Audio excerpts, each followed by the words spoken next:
So there have been some really strong protests happening in Iran over the past 13 or 14 days.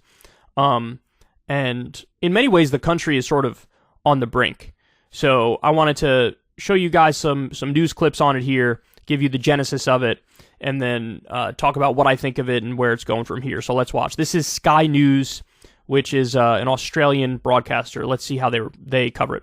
And Iran's president has said chaos will not be tolerated as protests enter a 13th day since the funeral of Mahsa Amini. The 22-year-old died in police custody, and according to the Iran human rights activist group, at least 83 more people have died during the following unrest. That's a lot of people that died in the protests. This is an uprising, a popular rebellion against the clerics and rulers of Iran. Mass acts of protest following the death of a woman called Mahsa Amini. The police arrested her for violating the rules, for wearing her headscarf inappropriately. Then she mysteriously died. In response, women here have burnt their hijabs, have tossed them away with contempt, or cut their hair in public. Each one is a criminal offense. This is Hadis Najafi from a city called Karaj, dancing on her social media feed. Bright and lively, she found freedom on the internet, but the 22-year-old wanted more from her life. And on her way to a protest, she posted this video to her friends. In the end, I'll be happy I went to a demo when everything's changed, she said. But by attending a demonstration, Ms. Najafi was taking a risk. The Iranian president blames some people for causing chaos, a situation he says... Now, by the way, since this segment came out, he directly blamed the Zionists and America for these protests. So their claim is like, we're funding this unrest and we're trying to destabilize the country as a result.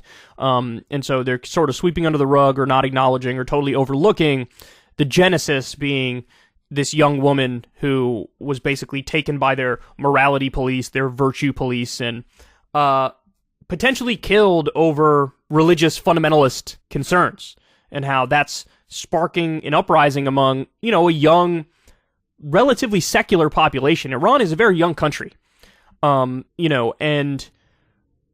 a lot of the younger generation, they view, these dinosaurs that run the country as totally out of touch. They don't like the religious fundamentalist nature of the government and the Revolutionary Guard and the Ayatollah. And so it's going to lead to instability. It's going to lead to uprisings in a situation where you have these archaic, primitive sort of laws that are forced on the population, and that's what's happening. He will not allow. And the police have moved in with clubs and sticks and live ammunition. This video was shot in the center of Karaj on the evening Ms. Najafi walked to town. She was killed on the same city street, shot in the chest, neck and face by what appears to be a shotgun. Hadis Najafi's mother, Suzanne, was distraught. The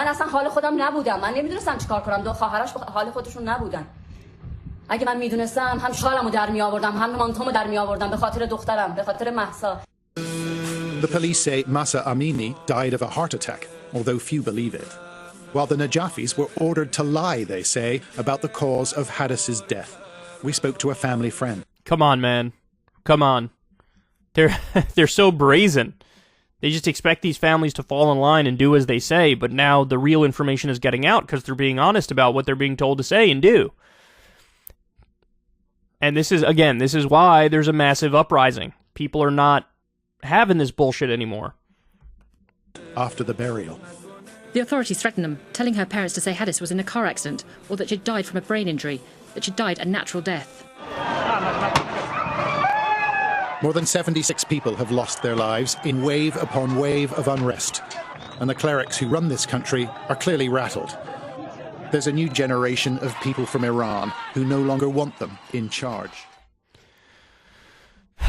Yeah, I mean, there's truth to that. Now, I'm sure you could also make an argument that, the lack of any economic opportunity there might be contributing to the unrest. I think that's a fair point to make because they're under massive sanctions from the West, Iran is, and when people feel like they don't have a bright future, then more anger is going to bubble up. But it's also undeniable that, the genesis of this was social issues and an incredibly repressive, draconian ideology of a fundamentalist version of Shia Islam that's being forced on the population that they don't want. They want to have the freedom to choose whether they wear a hijab or not.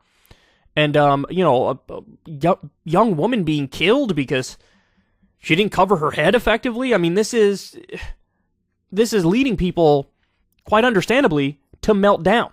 So let me give you some more on this. This is in PBS here.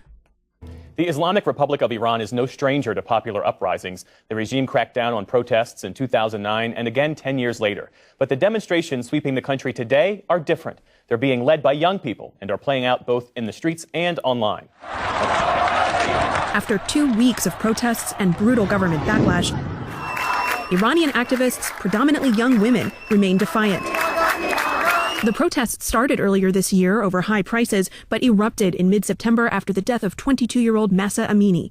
She died. So that's interesting. So the original protest started over economic concerns, and now this led to more bodies in the streets. That's interesting. So like I said, there is sort of an economic angle and a lack of opportunity angle, and then you mix in authoritarian repression of the people, particularly among, young women here. It's sort of like a perfect storm for uprisings. Died in police custody after being arrested by Iran's morality police, who said she was wearing her hijab improperly. Since demonstrations began, more than 80 people have been killed. Down with terrorist regime of Iran. And protests have spread to other countries, from the U.S. Okay, see, now here's where you got to get a little... just be careful here, right?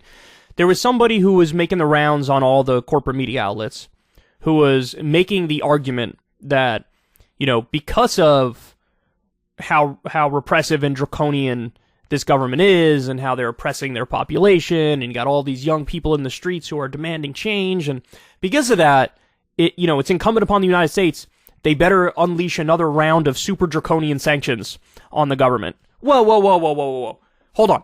That's a leap of logic, and by the way, when you talk to the people on the ground in Iran, that is certainly not what they're asking for. They are not asking for another round of Western sanctions, which would further hurt the civilians first and foremost in Iran. It would hurt those same people who are in the streets. So the answer is not another round of economic sanctions, which will hurt the same people who are protesting for change. So this is where you have to be careful. You don't want,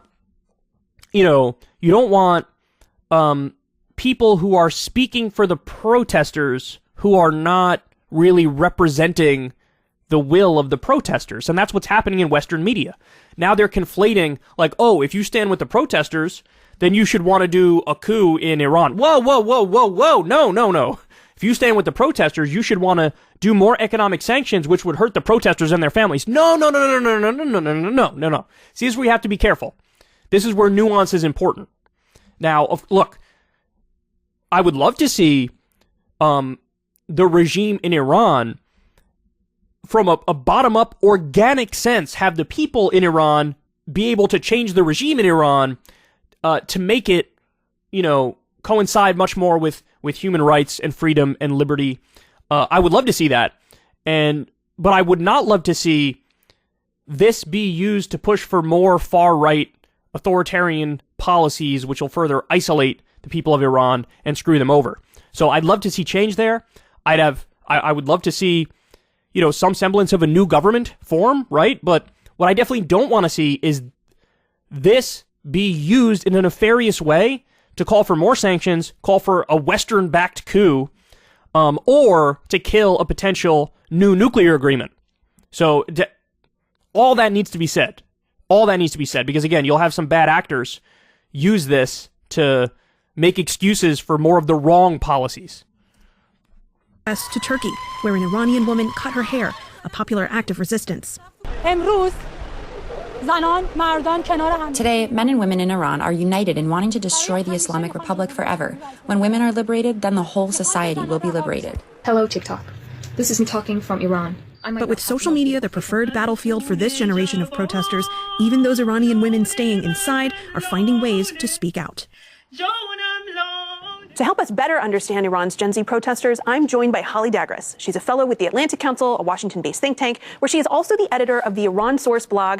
Holly, thank you for joining us. You've previously said that the 2009 Green Revolution, which was kind of called the social media revolution in Iran, is not really the best example of how social media revolutions in Iran can go, and that this one actually is much more deserving of that moniker. Why is that, and who are these protesters? Well, these protesters are led by Iranian Gen Z with women at the forefront. And what's been key here is that Iranian Gen Z, like Gen Z everywhere, is online. They're on social media, they're on TikTok, Instagram, and they use social media to express themselves and for their voices to be heard.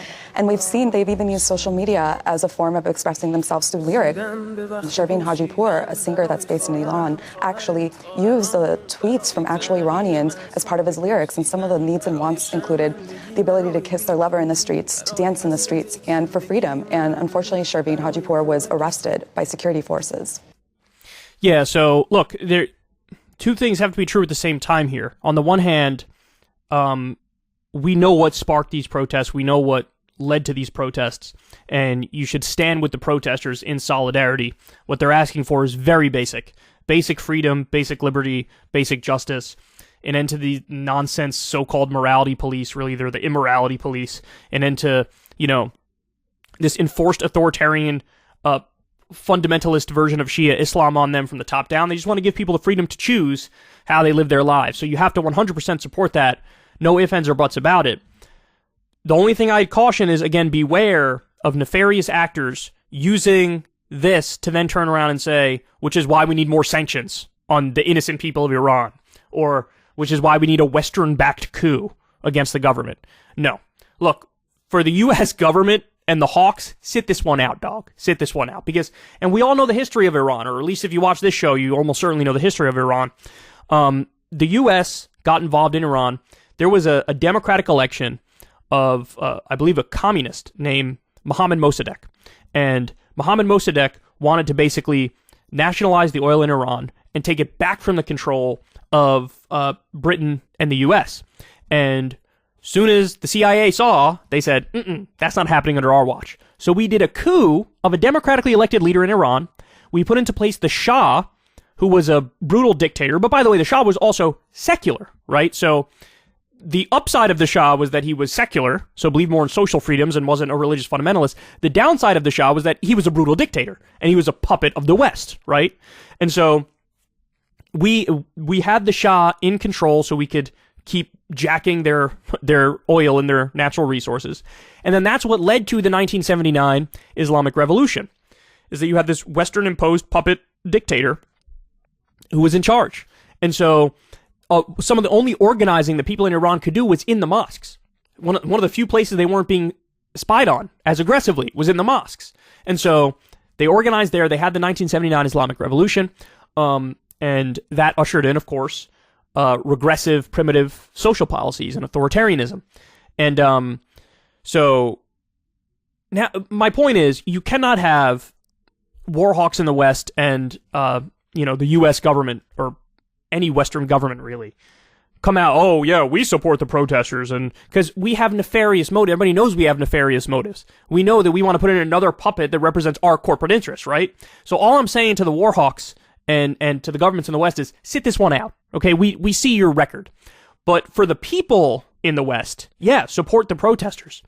Because all the protesters are asking for is basic freedom, liberty, justice. And look, I would argue we should still move forward. No new sanctions, and also move forward with a new Iran nuclear agreement. Because when you have a secular, young, more left population, and they're growing up and they're eventually going to, take over the country, and you mix that with potential economic opportunities and a deal with the West, well, then you have a bright future, right? Then you have more freedom, liberty, and justice in Iran, and you have an economy where people then have a chance at success, and you could have this sort of coming together of Iran and the West in a way that's organic, where you have self-determination on their side as opposed to us imposing anything on them. So, look, I think that's important. I think that's the nuance in this conversation that's often left out. The protests have been going on for 13 days or 14 days. We'll see if they continue. I'll be very curious to see where this leads. Because, yeah, the Ayatollah and the Revolutionary Guard, They're fucking dinosaurs, and they're out of touch, and they have not led this country in an effective way. And will real change come to Iran? I hope so. I just hope it comes organically and internally and not imposed from the outside by the West. Hey y'all, do me a favor and like and subscribe. It helps out big time in the algorithm. Click the bell as well for notifications when videos drop, and watch that video on screen right now. You know you want to.